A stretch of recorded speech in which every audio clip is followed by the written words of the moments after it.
Hey everyone, Nick Ottinger here once again with Team Conti Sim Performance.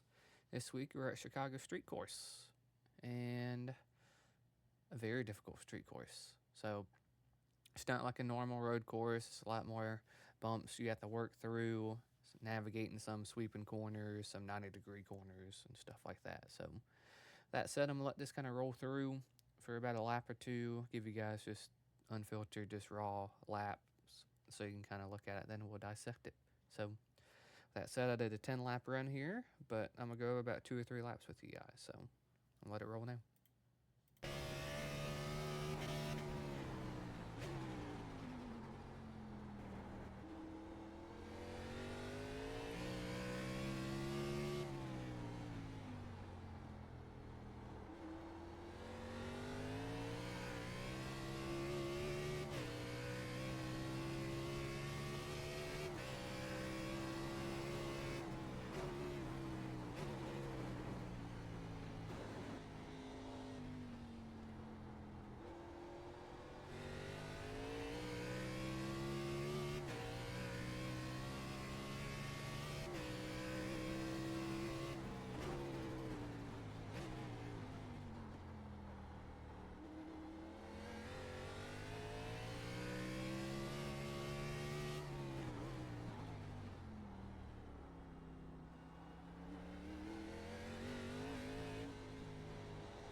Alright, it's gonna be 2 laps right there. Both laps are in the 127s.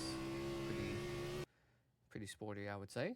Felt comfort-wise, maximized some zones. So we'll go to this first lap, and I want us to kind of slow down our entry, process what we need to think on. So you're gonna notice once we get closer here, you're gonna see obviously 2, if you're looking at the other direction, left turn arrows and the left turning lanes. But we're going to stay to the far right of the, towards this wall. Okay.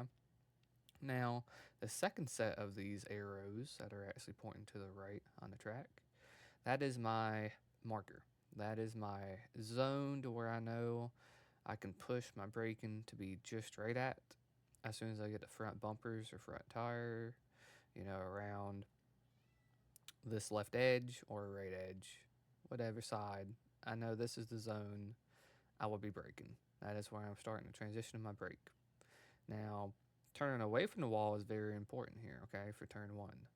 And factor that in when you need to start trail braking and getting completely off the brake. So let's slow this down. You can see I'm lifting a little bit before. So slow it down a little bit here. You can see him start lifting and going on my brake pedal just before I get to the arrows, right? Now I'm in fourth gear and I'm getting ready to downshift to third. And remember this, second gear is going to be the lowest gear I'm in, okay?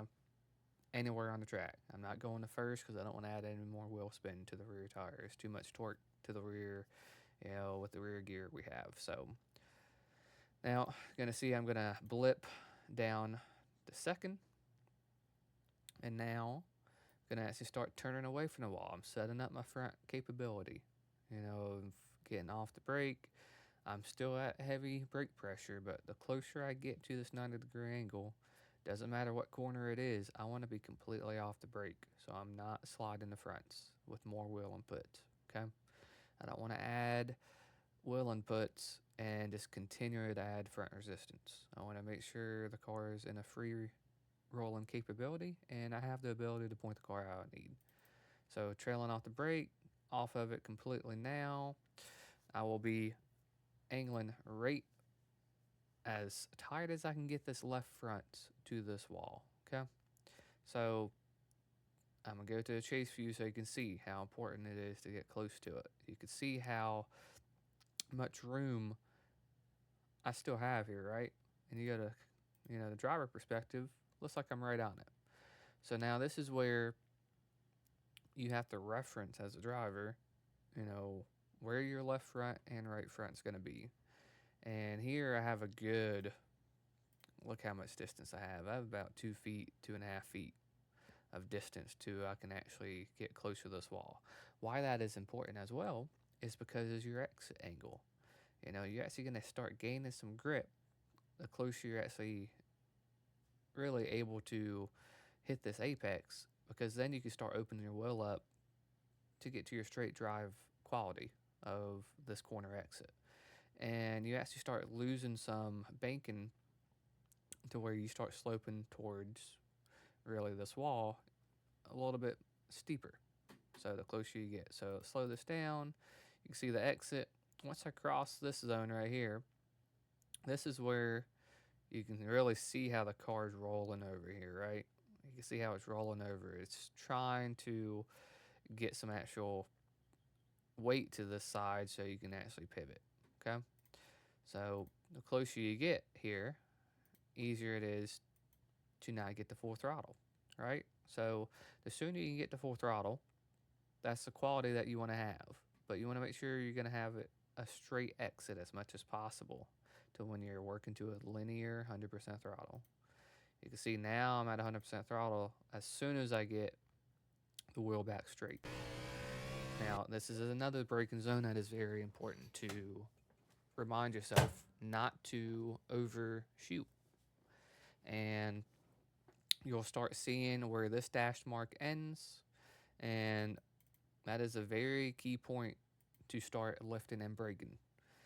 And why that is because you really have to focus towards straight line braking as much as you can in this zone. I'm not saying you're going to have straight line braking every single time you roll through this turn 2 braking zone, but really important quality to work towards.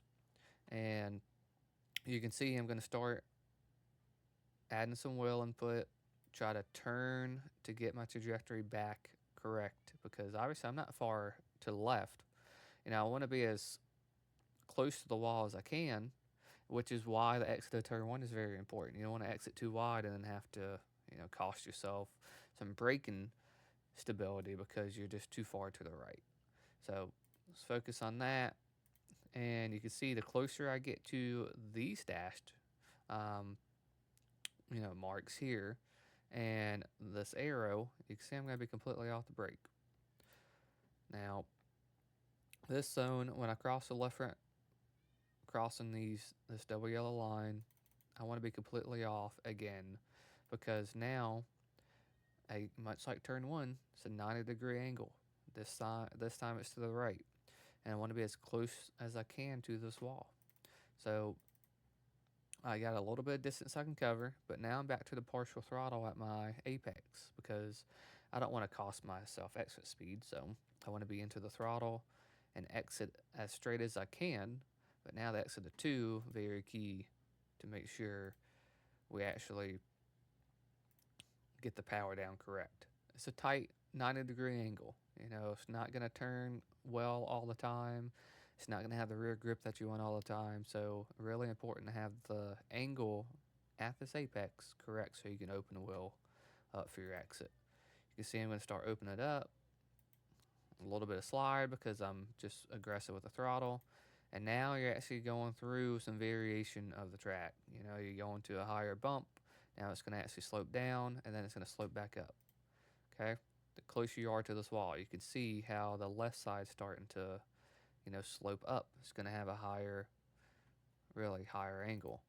So now you're going to be more prone to wheel slip later into the run, lap after lap through this zone. That's why you're going to have some throttle management. Now we're going through a kink. Now, this zone, very important to set up for your turn 4. Okay? Very important. You can stay full throttle through here, but you're going to actually get a little bit edgy.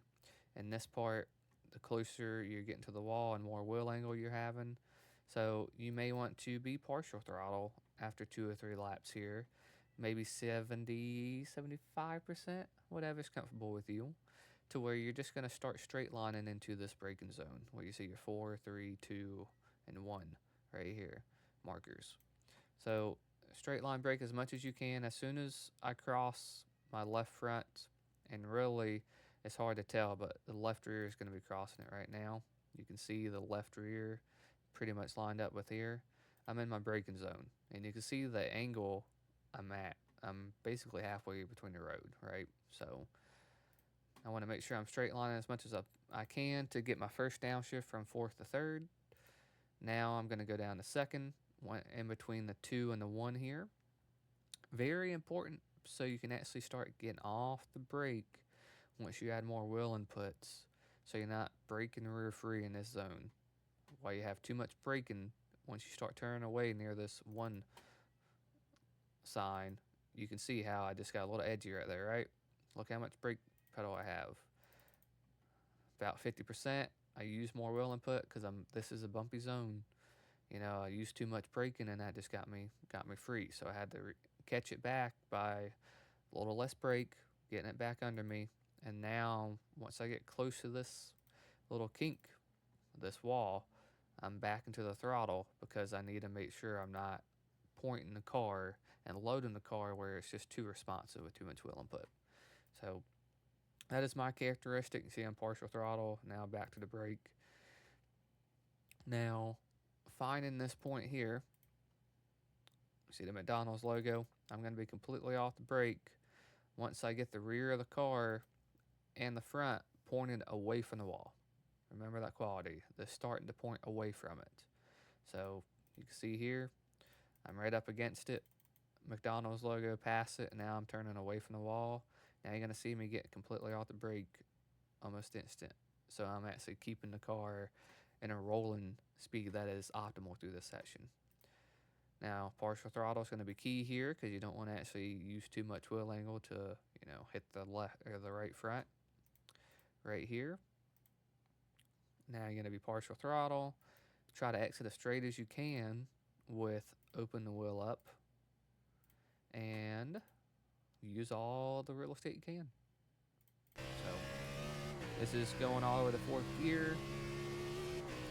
Now we're going to be downshifting from 4th to 2nd, right?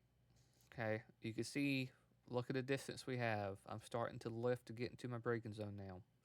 And this is completely, really difficult to give you a marker for, right? So this is all fill, but I can give you my best avenue is what I would do is my lift point would be essentially right near the Geico, or right after the Geico signage and Xfinity signage that you see to the left. Is, yeah, I see it on this screen, but to the left.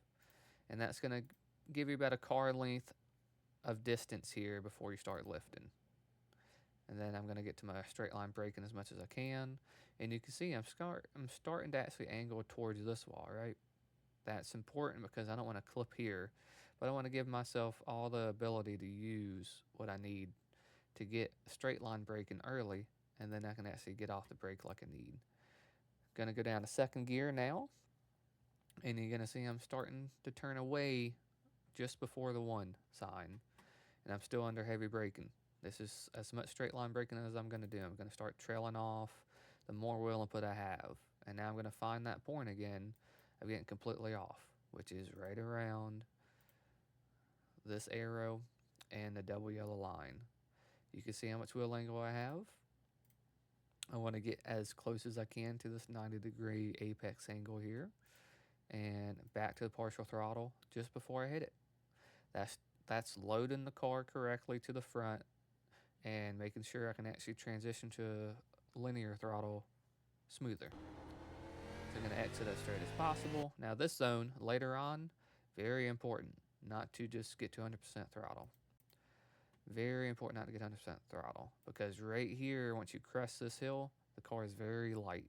You don't have anything compressing down to the track, and the weight's actually going obviously higher because it's rising. So you can see even on new tires, I'm right at the almost peak of this bridge, and I'm partial throttle. So remember that quality. You can stay this partial throttle all the way down.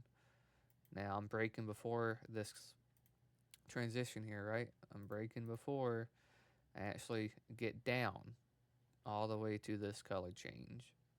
And that's just to make sure I'm not carrying too much speed into my braking zone here and locking the fronts up with too much brake, because I have so much braking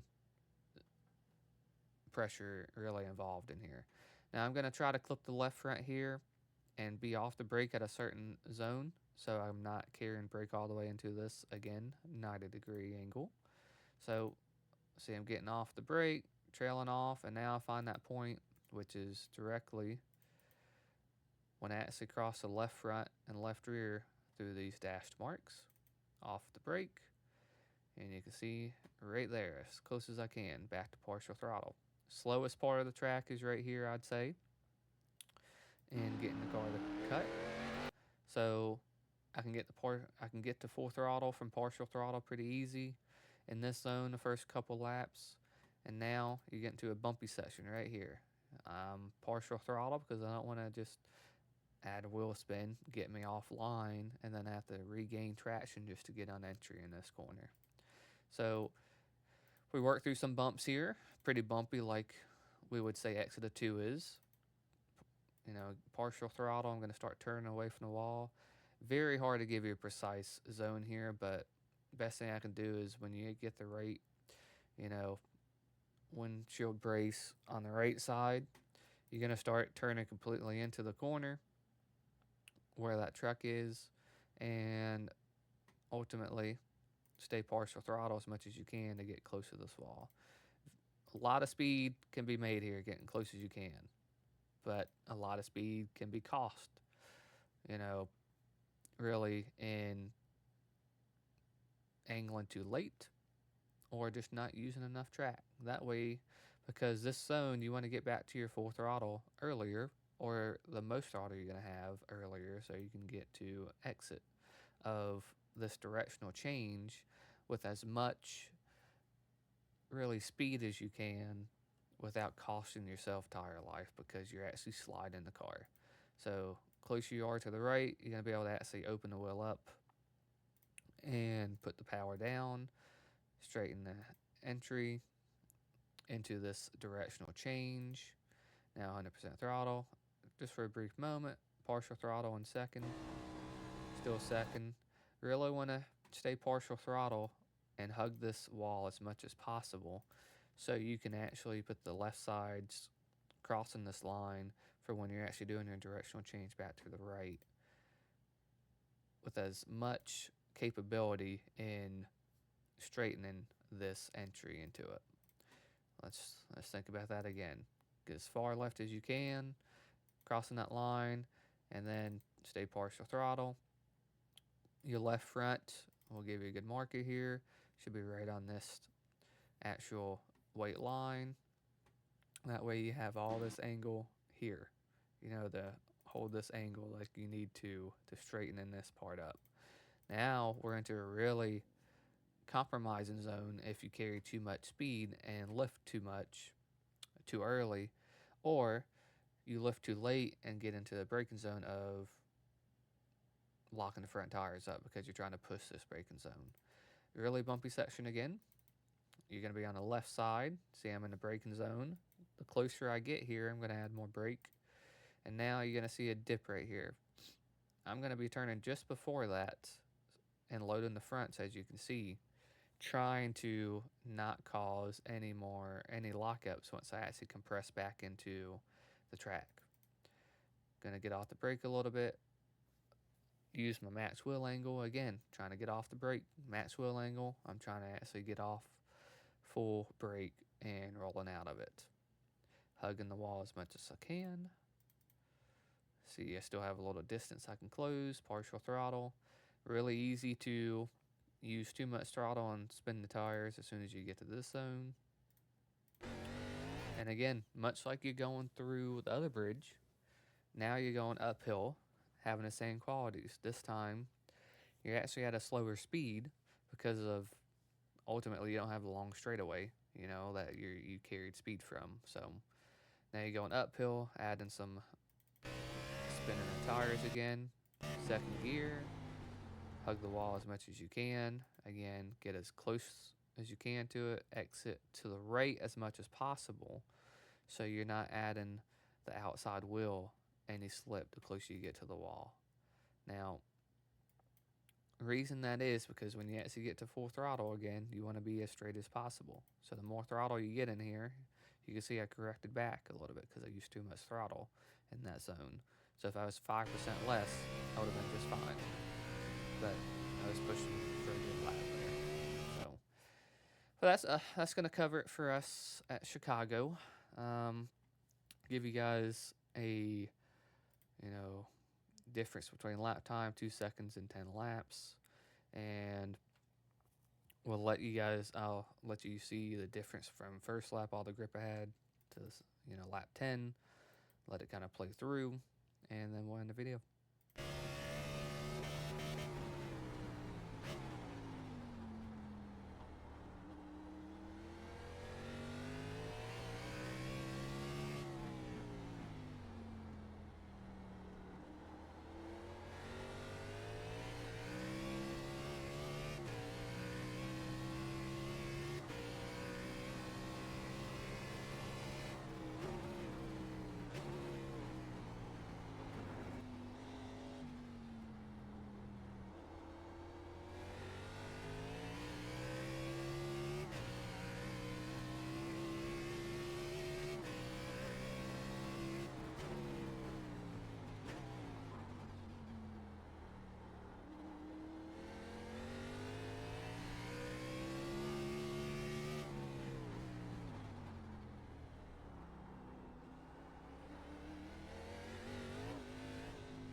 You can see the difference. A lot more wheel slip, a lot more rear tire heat, a lot more rear wear, because you're relying on the rear tires to kind of power down, obviously, from some 90-degree corners. So it's going to do it for us. I appreciate you guys supporting TCSP, and if you guys got any questions, please reach out. Always here to help, and it's going to be a really fun challenge, this combination. So if you guys have some questions, please reach out again.